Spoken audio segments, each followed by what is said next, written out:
In this video, what I want to do is talk to you about sectional views. Sectional views are used to show the internal structure of a component.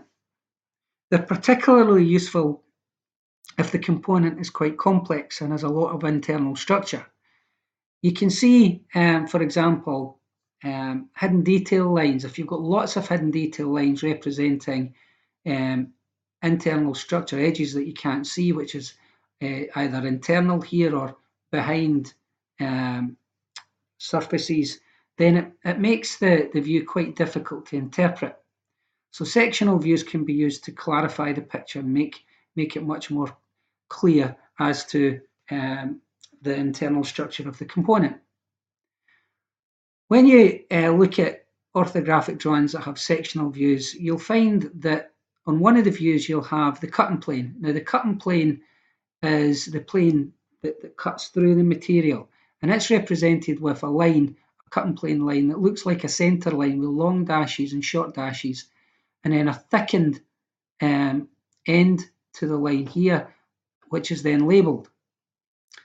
And that basically means, this cutting plane means that you remove the half that's on the same side as the label. So this front half here would be removed, and then you'd project it down and you would produce your sectional view. And you can see in the sectional view, hidden detail lines that would normally have been hidden detail become solid lines. And by hatching it, you can see the different materials. And what that does is it just really simplifies the drawing and makes it much more clear. You've got a much clearer picture of what's happening inside. On the next screen, we've got some rules in relation to producing sectional views. First of all, it says where parts are cut by the cutting plane, they're hatched using a thin line drawn at 45 degrees. These lines should be equally spaced, about 4 millimeters apart. Adjacent parts are hatched in the opposite direction. You can see here the lid, for example, and the handle are hatched in the opposite direction. You have to watch, however, that you don't end up with this herringbone effect where you've got adjacent parts and the lines line up to each other. They should be slightly offset. There are certain features that you don't hatch in sectional views, and these include shafts, ribs, webs, spokes of wheels, nuts and bolts, washers and keys. And this is basically, if I go back to the previous one, you can see if we hatched the bolt here and the washer and the nut, that would make it, that would actually have the opposite effect. It would be far too complicated to visualize what's happening. Right, let's have a look at an example and give you a strategy on how to answer these types of sectional view questions. In this example, we've got a bottle. I don't know if it's aftershave or perfume, and it's called an Echo bottle, and it's a particular design. It has these interlocking parts, and then you've got the body of the bottle and you've got the lid of the bottle. On the left-hand side, we've got an orthographic drawing of the bottle. So we've got an elevation, a plan, and an end elevation with hidden detail.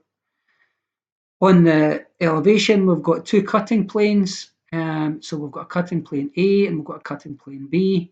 And then to get 2 marks, you have to identify the correct sectional view that relates to these two cutting planes. So let's have a closer look at how you would do this. Right. Okay. So identify the correct sectional plan AA indicated in the drawing above by ticking the box below. So A means that we're going to remove the top half of the bottle, so the actual cap will disappear, and we're really just cutting through the bottle, the body of the bottle, and we're cutting through these interlocking parts, right?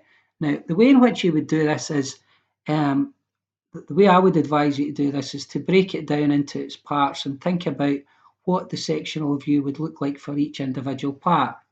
If, for example, and there's no reason for why you can't sketch this on here. I'm going to try and attempt to sketch it on here using my laptop, pad, but I might find it quite difficult. I'll just try anyway to show you what I mean. I'm going to cut through the middle of this bottle. So what would that look like if I cut through the middle of that bottle without the interlocking bits in? I'm just looking at the body of the bottle. It would be rectangular. You'd have the thickness of the material. Now there's a hole in it, so I know that it would only go to about there, and then it would go along, and it's symmetrical, so you would have the same on the other side. Yeah, and that would obviously go, you'd have a line there in a minute. Would have a line that would go there and a line that would go there. So that's what the sectional view of would look like if we cut through that bottle, and then these would be hatched. It's all one material, so they would all be hatched in the same direction. Right, so it's difficult to do this on the computer, but it's important that you see how you would do this. So you can sketch on your question paper what you think that view would look like if that component was hatched on its own. Now I know that it's not hatched on its own, right? But it would certainly look like that. Now let's look at the interlocking part. The interlocking part, if we were cutting through it, what would it look like if these two were joined together? I'll just draw that here. So it's all to do, it's really visualization here. So you would have that would come down there like that. And this would be joined to that side. And it would look like that up there. Okay, and that line's supposed to be in line with the end here. It's really difficult to be precise doing it on the laptop. But then these would be, now wait a minute, I've made a mistake there. These are two different parts. You've got two different parts. You would have an edge running through the middle there like that.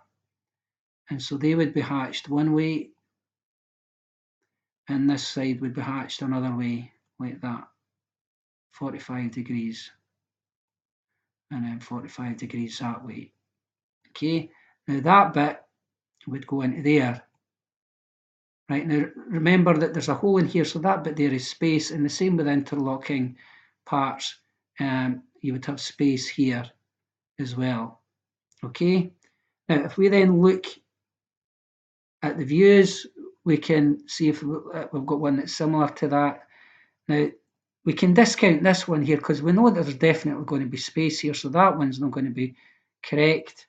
We know that if you cut through the body that you wouldn't have, you wouldn't be cutting through anything here at the bottom half of this interlocking part, so that we can discount that one. So it's either that one or that one, and you can see that it does look, we've got the body is correct here in both of these, and you've got this bit here for the interlocking components.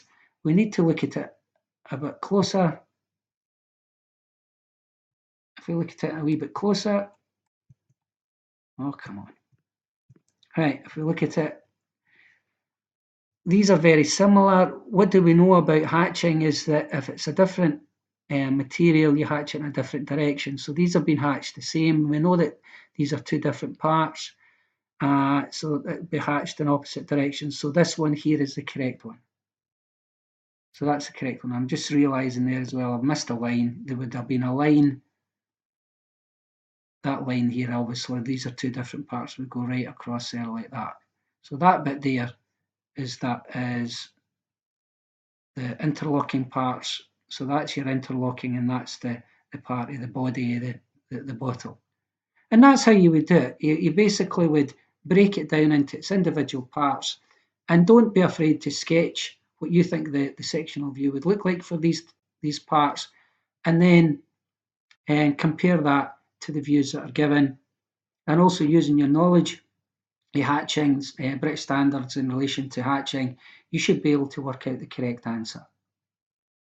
Okay, so you do the same for the second one here. I'm not going to do the second one because it's quite a long video now, but you can attempt the second one yourself, either at home or in class. Thank you for listening.